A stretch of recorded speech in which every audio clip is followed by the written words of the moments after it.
Hello guys, and welcome to my build update number 2 for the Revell 1/32 scale Messerschmitt ME262 B1U1 Nightfighter, my entry into the Luftwaffe group build I'm hosting. In this update we'll look at the painting, decaling, weathering and final assembly. So here you can see I've started with a grey Steinel Res primer, applied that to the model, to the drop tanks, to the wheel bay doors.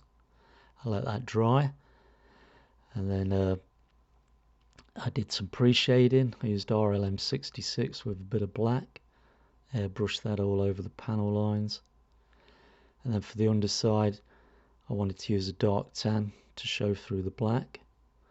So using the dark tan, I've airbrushed the panel lines on the underside there, done some white pre-shading and tan and black pre-shading all over to get different variations to come through the paint. That's the drop tanks and some of the wheel bay doors pre-shaded there. And then when that was dry, the first colour I did was the RLM 76 Lichtblau. Airbrushed that onto the fuselage. I let that dry, and then I moved on to doing the mottling using an RLM 74 grey. Now my airbrush is old, and getting fine detail now is impossible. It was splattering and spidering all over the place. Looked a complete mess, so I had to brush paint all over that. So the mottling in the end was completed with a brush. And then I used a clear coat, gloss clear coat over that when it was dry.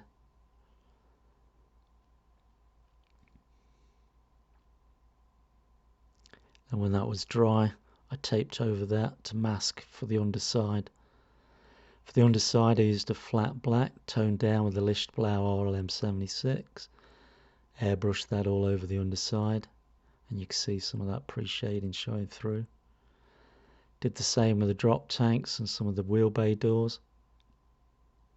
And there in that close-up you can see the brown, white, black shades coming through.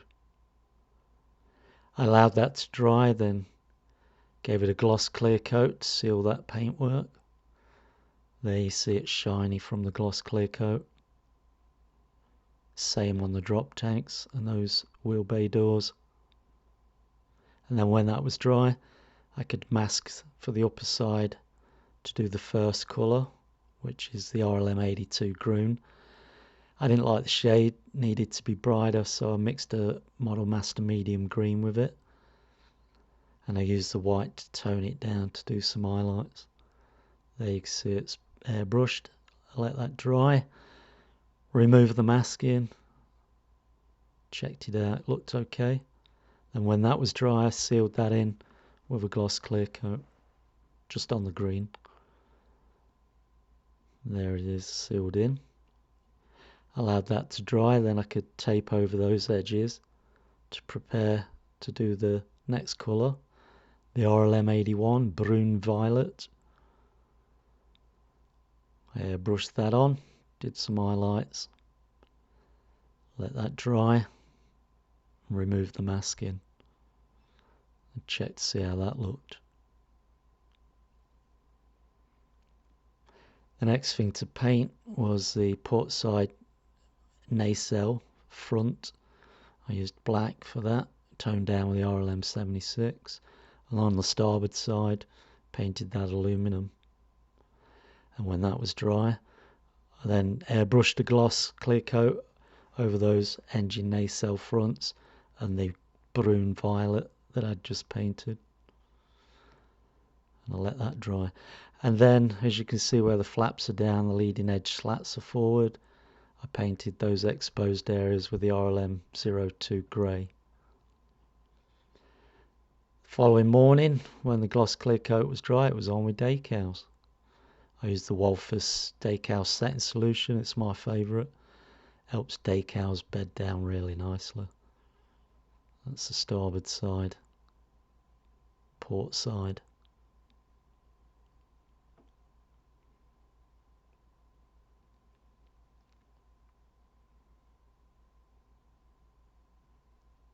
It's the underside with the port side wing nearest to us. underside decals with the starboard side wing closest to us. That's the underside of the fuselage, tail end and the horizontal stabilizers. A few decals there. That's a close-up of the starboard side wing. There you can see decals on the nacelles. You can see the rear number there on the vertical stabilizer with the swastika close up. And then there were some decals to put on the wheels and some tiny ones on the struts.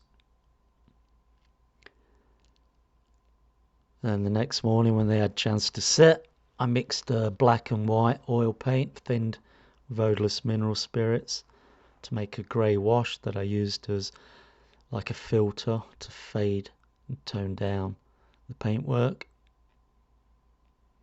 Applied that to all the underside, drop tanks and doors.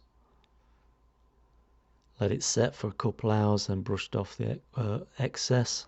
You can see the different shades variation there. I then repeated that process on the upper side, and that's how it looks with the excess removed. Let that dry overnight and then gave it a gloss clear coat to seal all that oil in, oil washing. It's the top side, that's the underside, and that's the wheels, drop tanks and wheel bay doors.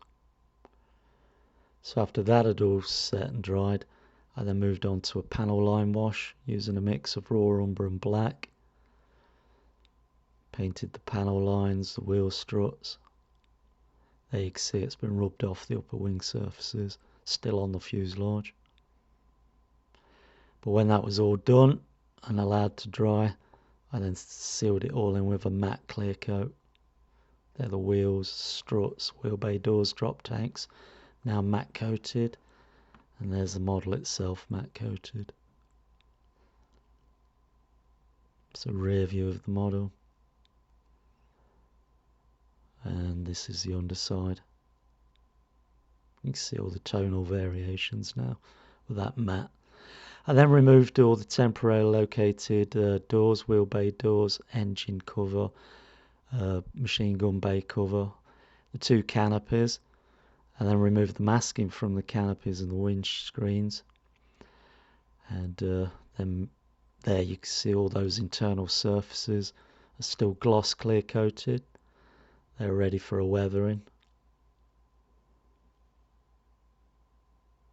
There you can see I've applied some chipping to the sides of the fuselage on the upper wings where people walk, and then did some chipping, wear and tear with aluminum on the underside. So the internal surfaces then were given a raw umber oil wash to dirty them up.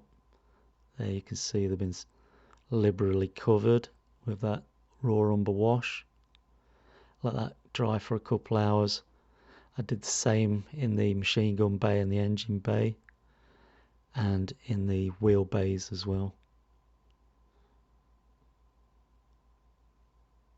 Removed all the excess. There you see the wheels and the drop tanks are done now. That's the inside faces of the wheel bay covers, engine bay covers, gun bay covers. They're the struts, and all they need now is a matte varnish to complete them. That's all the inside faces of doors and covers complete. The wheel bays are now matte varnished to complete those. So now we're ready for final assembly. I started off by fitting in the undercarriage and the wheels, and then I filed the flats on the three wheels. I then glued in the undercarriage doors, and they're the front wheel bay doors. And that was followed by gluing in the two long range fuel tanks, drop tanks. I then scratch built 4 hinges for the two canopy sections out of styrene card, glued those on, painted them to match the surrounding RLM 66 grey. Then cut out some styrene rod, 30 thou diameter, glued those in place to act as the tie bars to keep those canopy sections open.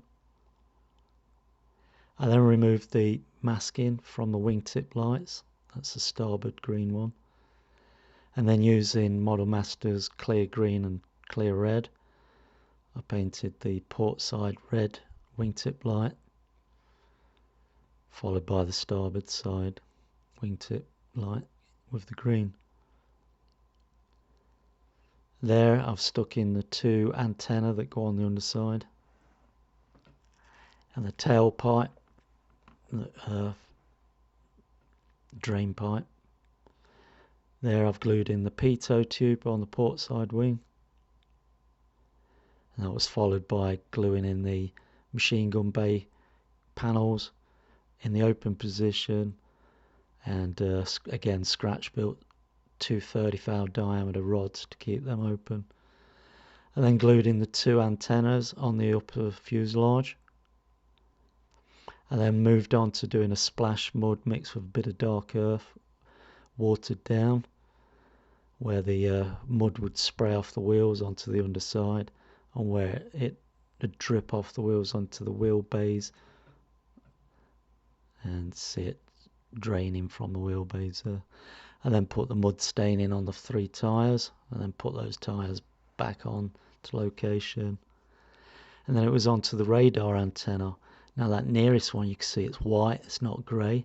That's because it was a short shot on the sprue, it hadn't moulded. So I had to scratch build that and then glue those in place. And then I moved on to putting the antenna cables onto the upper side antennas.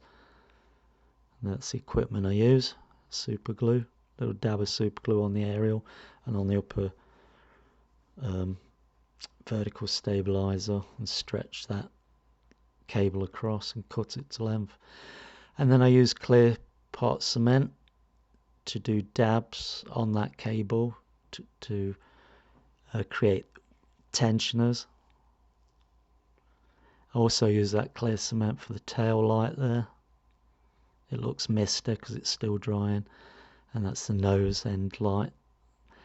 That'll set and become clear. There you can see the dabs of PVA glue, the white glue is dried, and I've painted it silver on there. And there I've painted the antennas, now radar antennae, with the RLM 76, but it's too fresh looking. That's going to need a dirt wash. So then I used the raw umber oil wash, applied that to those areas on the tail end where I'd freshly painted after applying the aerials. And there the radar antenna have been given the wash as well. So when that was dry, I cleared that off, and that made it complete. So that's it for this update. The next video will be the final reveal, guys. So until then, happy modelling, tally-o, and chocks away.